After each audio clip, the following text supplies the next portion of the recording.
বিষয়টি নিয়ে এখন কিছু কথা বলবো। এটি একটি অত্যন্ত গুরুত্বপূর্ণ এবং সংবেদনশীল প্রশ্ন। প্রশ্নটি হলো, বাংলাদেশে কি দ্রুত কোনো সেনা অভ্যুত্থান হতে চলেছে? প্রশ্নটি বহু মানুষের মনে ঘুরপাক খাচ্ছে, আমরা সবাই জানি।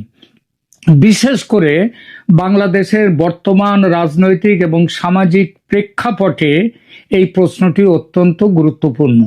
তবে এই প্রশ্নের উত্তর দেওয়ার আগে আমাদের কিছু মৌলিক বিষয় বুঝতে হবে।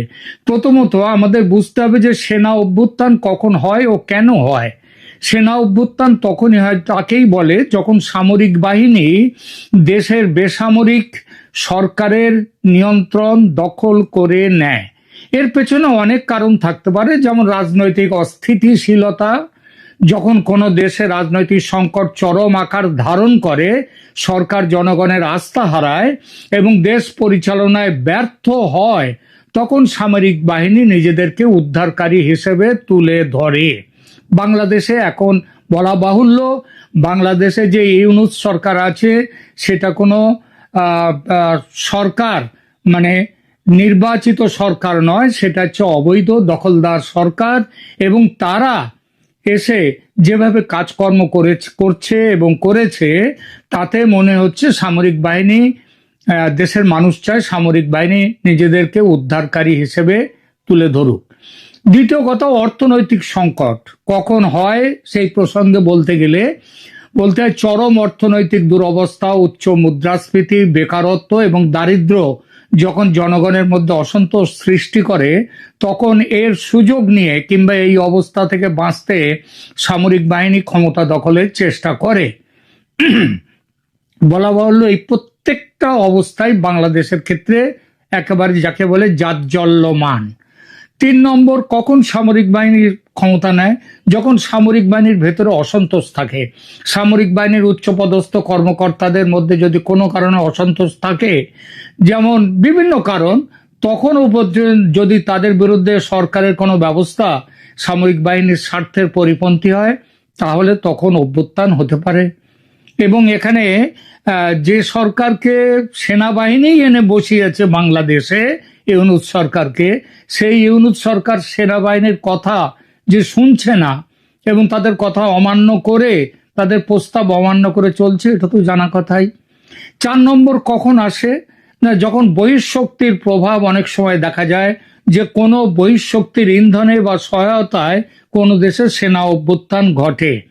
এবং 5, কোনো উচ্চাকাঙ্ক্ষী সেনাকর্তা যখন দেশের শাসক হতে চান। এবার আসি বাংলাদেশের প্রসঙ্গে। বাংলাদেশের ইতিহাস পর্যালোচনা করলে দেখা যায় স্বাধীনতার পর থেকেই সামরিক বাহিনীর রাজনীতিতে একটি গুরুত্বপূর্ণ ভূমিকা ছিল। 1975 সালের 15ই আগস্টের মর্মান্তিক ঘটনা থেকে শুরু করে এরশাদ আমলের দীর্ঘ সামরিক শাসন মনে করিয়ে দেয় যে সামরিক বাহিনী বাংলাদেশে কতটা প্রভাবশালী ছিল বললে ভুল করা হবে। গত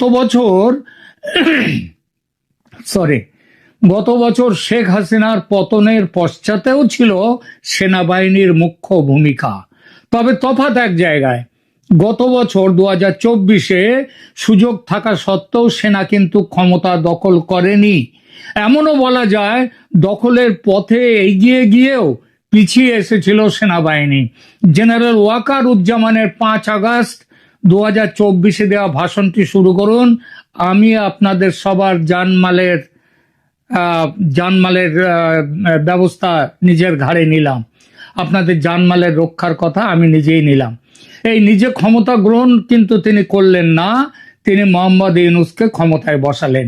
এই ক্ষমতায় বসানো, এটা কি স্বেচ্ছায় বসানো, নাকি সেনাপ্রধান বাধ্য হয়েছিলেন ইউনূসকে ক্ষমতায় বসাতে? সেটা বোঝা যায় আমেরিকা ও পশ্চিমা বিশ্বের চাপে পতন ঘটেছিল হাসিনার সরকারের, এবং ইউনূস যে ক্ষমতায় বসেছেন সেটাও কিন্তু ওয়াশিংটনের ব্লু প্রিন্ট মাফিক। এটা আজকে পরিষ্কার হয়ে যাচ্ছে। ওই যে ইউনূস বলেছিলেন মেটিকুলাস ডিজাইন। 1 বছর আগে সম্ভাবনা থাকলেও সামরিক শাসন হয়নি দেশে। আজ 1 বছর পরে তাহলে এই কথা উঠছে কেন? অনেকেই মনে করছেন, এটাও বলছেন যে সেনাবাহিনী এগিয়ে গিয়ে পিছিয়ে আসছে, কারণ সেনাবাহিনীও এই সরকারের সাথে আছে।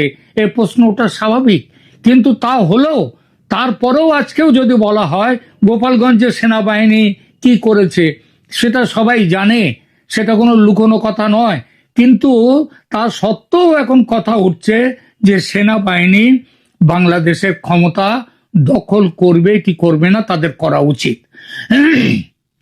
এই উচিতটা এর সবচেয়ে বড় কারণ হচ্ছে হাসিনা পরবর্তী ইউনূসের অন্তর্বর্তী সরকারের বিপুল ব্যর্থতা, বিপুল। এর ফলে 2025 সালের আগস্ট মাসে এসে দেখা যাচ্ছে বাংলাদেশ নামক দেশটি প্রতিষ্ঠার পর থেকে সবচেয়ে অস্থির অবস্থার মুখোমুখি আজ এসে দাঁড়িয়েছে। ঝুলিয়ে রাখা রাজনৈতিক পরিবর্তন ওটা হয়ে গেছে এখন যেন সেই গাদার সামনে গাজর ঝুলিয়ে দেয়া, সেই রকমই জনসাধারণের অস্থিরতা, দেশ চালানোয় চরম ব্যর্থতা এবং সরকারের বিরুদ্ধে সেনার অবিশ্বাস, সব মিলে মিশে সেনা অভ্যুত্থানের সম্ভাবনা ক্রমশ জোরদার হয়ে উঠেছে। শুধু দেশীয় কারণ নয়, কিছু আন্তর্জাতিক কারণও যুক্ত হয়ে এই সেনা অভ্যুত্থানের সম্ভাবনা আরো তীব্র করেছে। 2024 সালের আগস্টে যে অভ্যুত্থান বা আন্তর্জাতিক অভ্যুত্থান বা ষড়যন্ত্র যেটাই বলুন না কেন, সেটা আন্তর্জাতিক ষড়যন্ত্রের বলি হয়েছিল হাসিনা সরকার।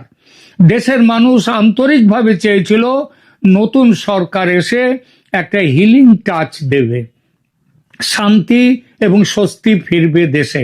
গত 1 বছরের অভিজ্ঞতা তার একেবারেই বিপরীত, এতটাই বিপরীত যে মানুষ এখন বলছে পরিষ্কারভাবে রাস্তায় নেমে যে হাসিনার আমল অনেক ভালো ছিল।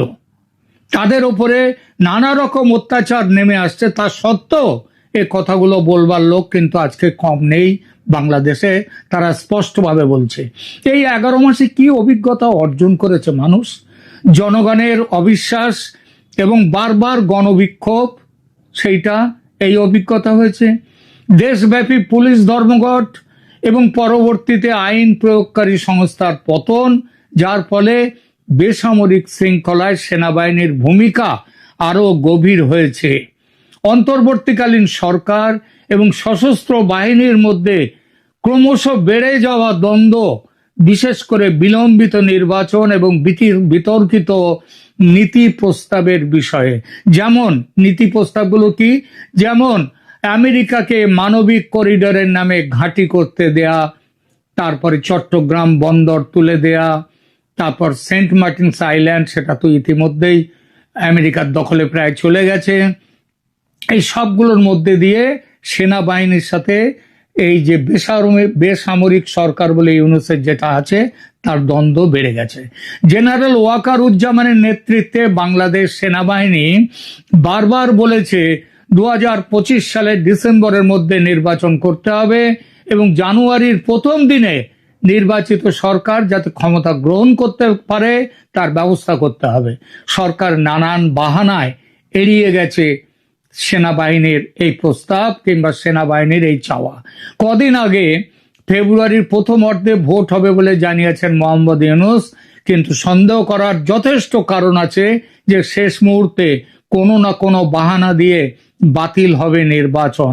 বাতিল করতে অবশ্য বড় কিছু অসুবিধে নেই, কারণ ইউনূস এখন সঙ্গে পেয়েছেন আমেরিকাকে, এবং আমেরিকার যে স্বার্থ সেই স্বার্থ রক্ষা করার জন্য ইউনূস এখন ব্যস্ত। সুতরাং আমেরিকা ইউনূসকে সাহায্য করে যাবে। জেনারেল ওয়াকারুজ্জামান জোর দিয়ে বলেছেন যে শুধুমাত্র একটি নির্বাচিত সরকারই রাজনৈতিক স্থিতিশীলতা প্রদান করতে পারে দেশে। আসন্ন সামরিক হস্তক্ষেপের গুজব বা সম্ভাবনার কথা সেটা কিন্তু চারদিকে ঘুরে বেড়াচ্ছে, এবং এই সম্ভাবনার কথা সত্ত্বেও, এইসব গুজব সত্ত্বেও সেনাবাহিনীর মুখপাত্ররা কিন্তু আনুষ্ঠানিকভাবে অভ্যুত্থানের কোনো উদ্দেশ্য বা পরিকল্পনা আছে সেনাবাহিনীর সেটা অস্বীকার করেছেন।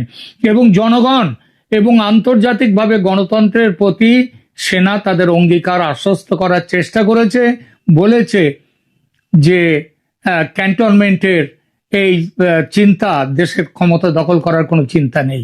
তবে সেনাবাহিনী